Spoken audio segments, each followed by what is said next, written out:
According to the National Sleep Foundation, high school students need about 8 to 10 hours of sleep, and college students, so that's likely most of you, need about 7 to 9 hours of sleep. So some sleep experts, they actually suggest that the amount of time that your body needs to sleep can be estimated from the amount of sleep that you have when you're well rested, like say, for example, on a vacation. So again, think to a time when you went out on vacation, you've already caught up on sleep, you're in that second week of vacation mode.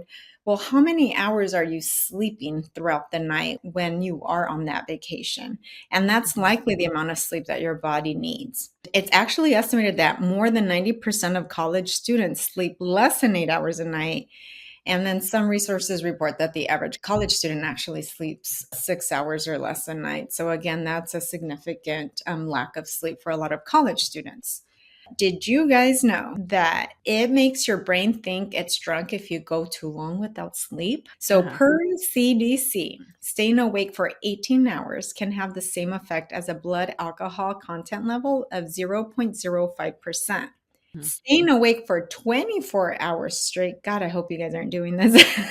um, wait until residency. Staying awake for 24 hours is actually can be equal to a blood alcohol level of 0.10%, which is actually higher than the legal limit of being intoxicated and driving. So it does affect your brain very much. And then also, drivers who sleep less than 5 hours per night are more than 5 times as likely to have a crash as drivers who sleep for 7 hours or more. Again, this is also could be potentially a dangerous situation. And then there are other consequences, as Dr. Marina also mentioned. You just have a hard time concentrating if you're lacking sleep. You could be very irritable, and this can actually impact relationships that you have.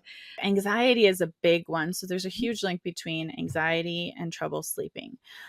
Anxiety tends to cause your brain to just constantly have this stream of worries running through it. And if you don't teach yourself, if you don't train yourself, or if you don't get help in learning how to let go of those worries in order to get your brain into a more relaxed state to be able to fall asleep, then you're going to have trouble turning it off. You're going to have trouble getting into that state required to go to sleep. So I do see a ton of it. And we're seeing anxiety more and more in younger and younger children.